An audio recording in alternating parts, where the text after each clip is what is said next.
प्रदेश अध्यक्ष और राष्ट्रीय अध्यक्ष दोनों ने फोन करके मैंने आग्रह किया था। तो प्रदेश अध्यक्ष जी राष्ट्रीय अध्यक्ष जी से वार्ता करके कल ही उन्होंने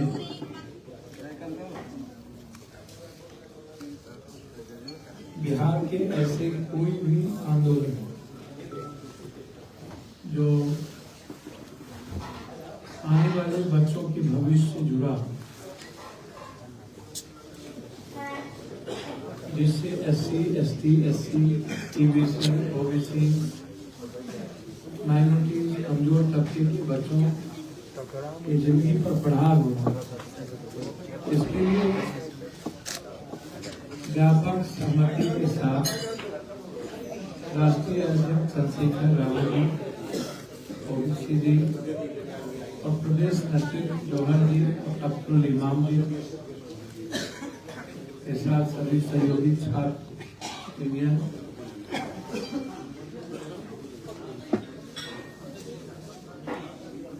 जो नीट 25 लाख बच्चे से लेकर अभी तक जितने एग्जामिनेशन कैंसिल हुए, पेपर लीक आउट हुए, जो सबका एक ही डिमांड है कि पेपर लीक आउट ना हो। जो मिडिल क्लास और गरीब के बच्चों पर हमला है उनकी जिंदगी पर, उससे बचाया जाए।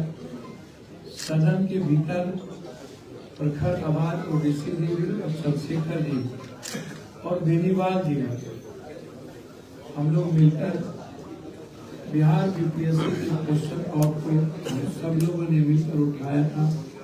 समाजवादी पार्टी धर्मेंद्र जी, तो आज हम लोग के साथ केंद्रीय नेतृत्व के आदेश पर हमारे स्टेट नेतृत्व यहाँ उपस्थित हैं। हमारे लॉयर शिवनंदन भारती जी, जिनके द्वारा हम लोगों ने 150 से ऊपर पेज का एक पिटीशन अलग से हमने डाला है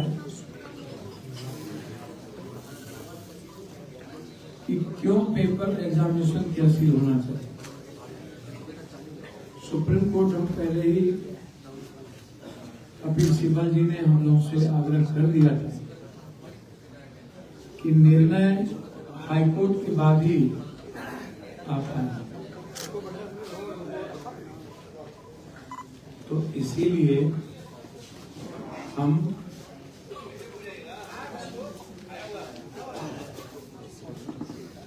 आप सबको आज आमंत्रित किए हैं।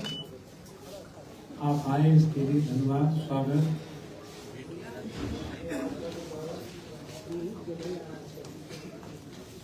पहला मैं शुरू करूँ,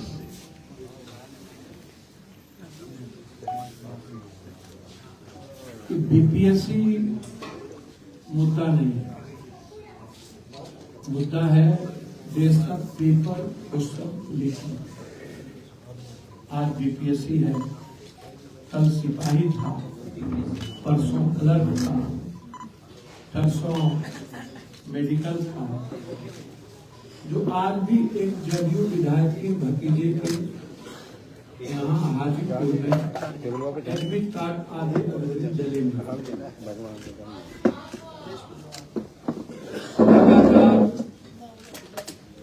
जो भी पेपर क्वेश्चन लिखा हो रहा है, संजीव हो या कोई अन्य, सारे माफियाओं का रिश्ता किसी न किसी बड़े नेताओं के परिवार और नेताओं से। उनकी पत्नी का फोटो, सत्ता के कई ऐसे विधायक, ऐसे लोग जिनका तस्वीर इन माफियाओं के साथ इन्वॉल्व। तो BPSC मुद्दा नहीं, BPSC का एक हिस्सा, एक पार्ट है। मुद्दा है कि हर परिस्थिति में हम लोग जो हर तरह के एग्जामिनेशन में भविष्य के बच्चों की जिंदगी को खत्म करने की तैयारी और पेपर का रिकॉर्ड होना, इसमें बिना सरकार के, बिना पदाधिकारी के, बिना सिस्टम के ये नहीं हो सकता। इसीलिए हम राष्ट्रीय अध्यक्ष चंद्रशेखर रावत जी, ओवैसी जी ने, बेनीवाल जी ने यह निर्णय लिया है कि सदन को किसी भी कीमत पर 31 मार्च से जो खुलेगा उसमें हम लोग नहीं चलेंगे। एक व्यापक चर्चा सदन में हम लोग चाहेंगे कि इस पर व्यापक चर्चा हो कि देश में पेपर रिकॉर्ड कब बने।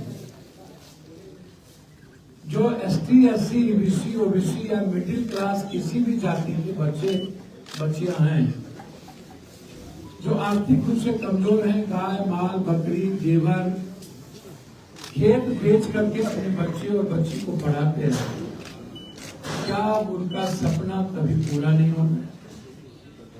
जिसके पास 1.5 करोड़ 2 करोड़ रुपया नहीं है, क्या वो DSP नहीं बनेगी? जिसके पास 3 करोड़ रुपया नहीं है, 4 करोड़, क्या वो IAS नहीं बनेगी? जिसके पास 50 लाख रुपया नहीं है, क्या वो इंजीनियर नहीं बनेगी? जिसके पास 1 करोड़ रुपया नहीं है, क्या वो IIT नहीं बनेगी, ITI नहीं करेंगे? तो इन मुद्दों पर आज मैंने आपको बुलाया है।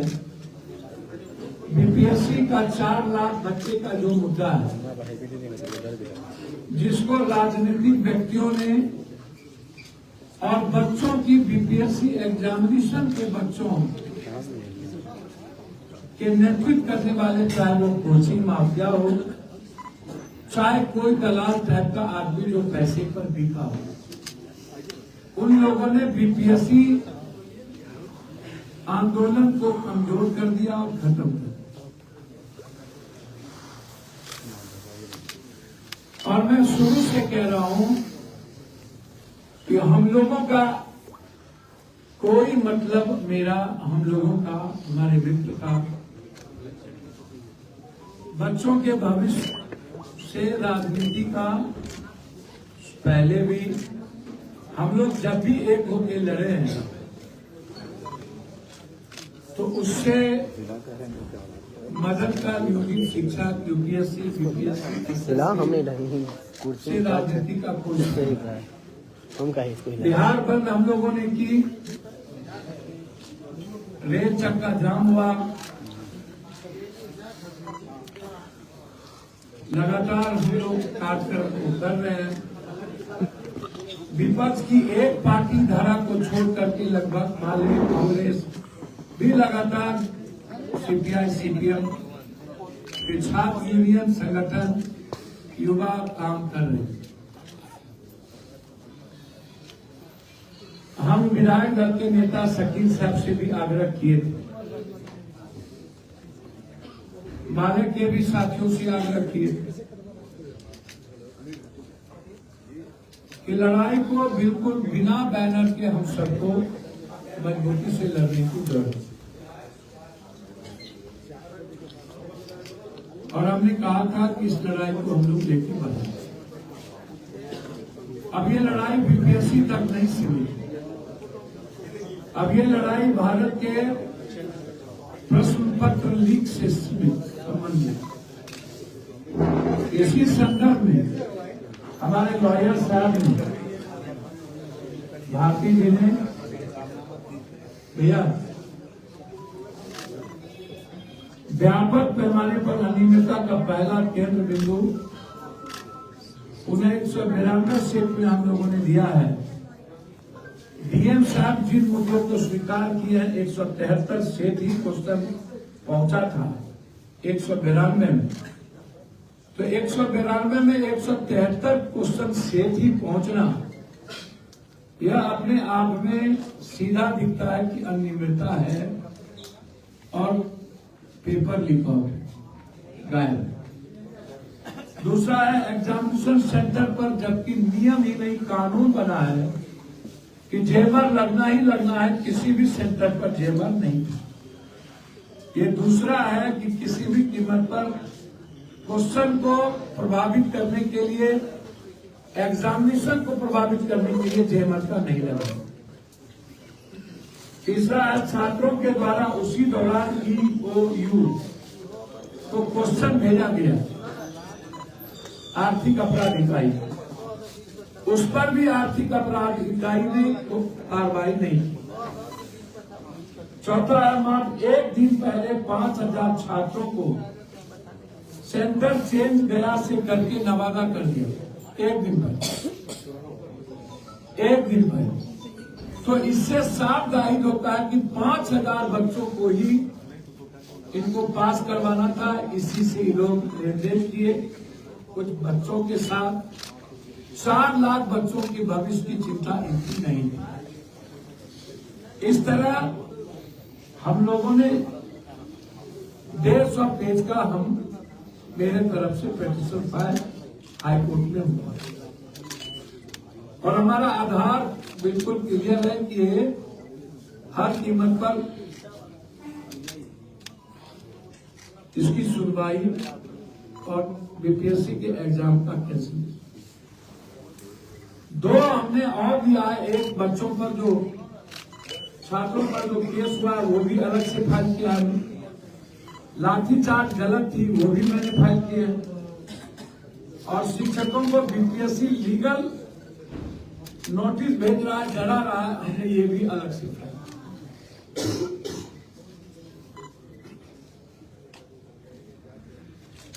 एक केस हमने अलग फाइल किया जिसमें एग्जामिनेशन कैंसिलेशन का है।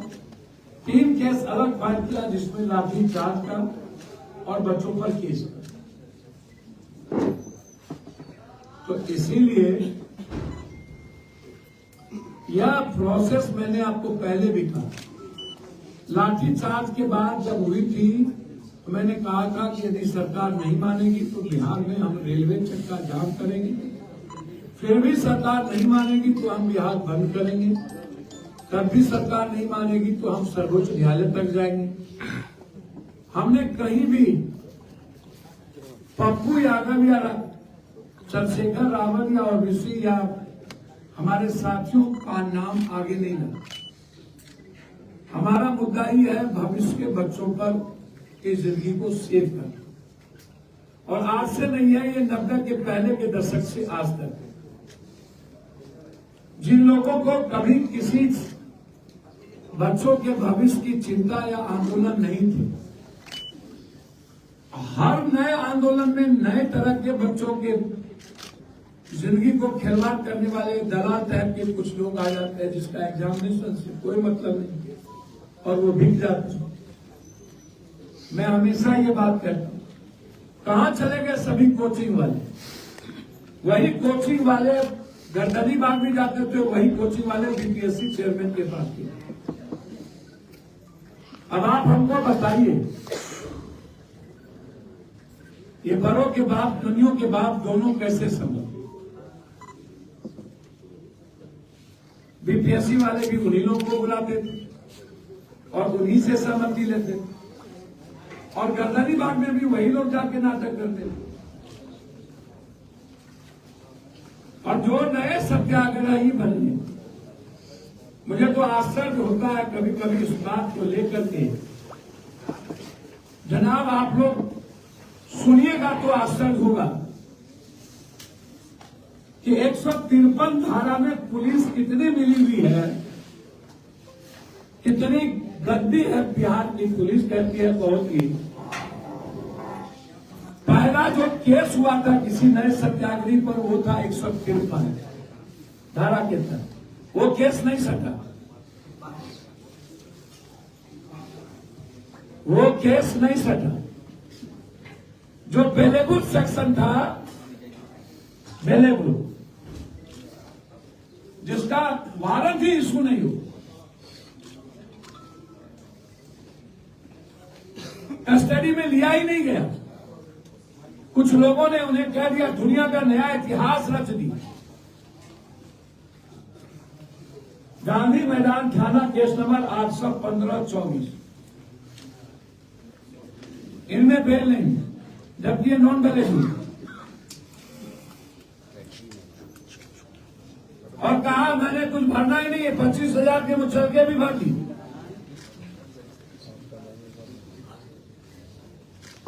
और सब कुछ ठीक, गाड़ी से भी हम अस्पताल जा सकते थे, लेकिन एम्बुलेंस से चल दी। और कुछ सोशल मीडिया के लोगों ने तो बीपीएससी आंदोलन को खत्म ही कर दिया। टीवी चैनल के एंकरों ने बीपीएससी छात्र के मुद्दों को कौन ही कर दिया। वैनिटी बक्सा डब्बा,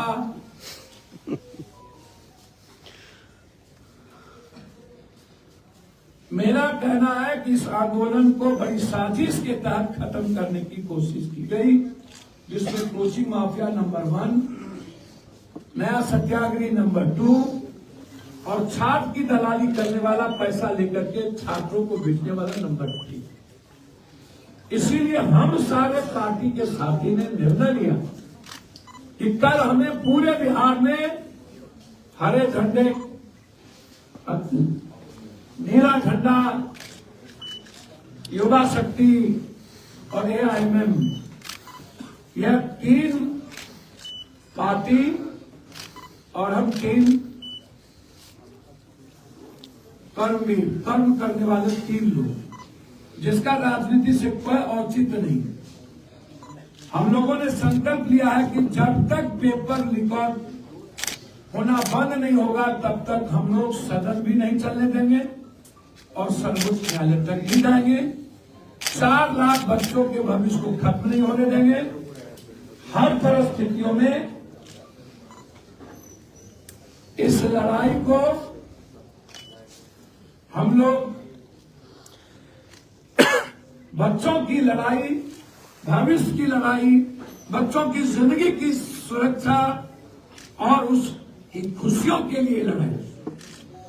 हमने सबसे अपील किया है, विशेष तौर पर कांग्रेस से हम अपील जरूर करेंगे और वामपंथ पार्टी से कि जब आंदोलन एक ही है तो आप लोगों को सहयोग बच्चों के हित में करें। हम आप लोगों के सहयोग के साथ, जैसे हम चंद्रशेखर रावत जी और एआईएमएम के साथ खड़े हैं, हो गया, हमने कहा आप लोग आगे बढ़े। इसीलिए हम कांग्रेस से भी अपील कर रहे हैं तो हम लोगों के कलबंद में आए और उसके बाद अगली रणनीति बनाएंगे कि क्या हम लोगों को इस बड़े छात्र और युवाओं के भविष्य को लेकर के सभी जिला मुख्यालय में एक बड़ी सभा, जिसमें चंद्रशेखर जी भी रहेंगे, कुछ जगहों पर एआईएमएम के साथी भी रहेंगे और हम लोग यहां से लेकर के दिल्ली तक, यूपी तक से लेकर दिल्ली तक सभा करेंगे। अंत में मेरा एक आग्रह है, जो लोग बीजेपी से और बीजेपी के तरीके से जो कंप्लीट रूप से जाति जनगणना के विरोध है, आरक्षण विरोध है, बच्चे के भविष्य के साथ खिलवाड़ करती है और उनकी लड़ाई बीजेपी से न होकर जो क्षेत्रीय पार्टी कांग्रेस से लड़ रही और इंडिया गठबंधन की बात करती हो, मैं उनसे आग्रह करूंगा कि यदि इसी तरह आप बिहार के भविष्य और दिल्ली की भविष्य को खत्म करने की तैयारी और बीजेपी को मजबूत करने की तैयारी करेंगे तो कभी भी आपको माफ नहीं करेगा यह अभियान। बस और कुछ नहीं है। कल की भाजपा ने और सांसद आजाद समाज पार्टी के राष्ट्रीय अध्यक्ष आम आदमी संस्थापक चंद्रशेखर आजाद जी ने मुझे सूचना दिया और ये आदेशित किया कि माननीय सांसद पप्पू यादव जी जो समाज के लिए दशक से लड़ रहे हैं लगातार और नगीना सांसद जी ने भी मुख्यमंत्री को चिट्ठी लिखकर बीपीएससी एग्जाम को रद्द करने के लिए आग्रह किया था और उस चिट्ठी में ये लिखा भी था कि आंदोलन के लिए बाध्य होंगे। उन्होंने आदेशित किया है कि माननीय सांसद पप्पू यादव जी के बिहार प्रिंसिपल को पूरी तरह से समर्थन दो और हमारे सभी कार्यकर्ता सभी जिला में पूरे बिहार को बंद करने के लिए सहयोग करेंगे, आंदोलित होंगे और कल का बिहार बंद बहुत सफल होगा। और मैं जदयू सरकार को, भाजपा जेडीएस सरकार को ये कहना चाहता हूँ, इससे पहले देर हो जाए वो परीक्षा को रद्द करें और छात्रों के भविष्य को सुनिश्चित करें। धन्यवाद। वो बहनान को दे दिया, अपने इमाम साहब को कभी भी गिरफ्तारी कर दिया।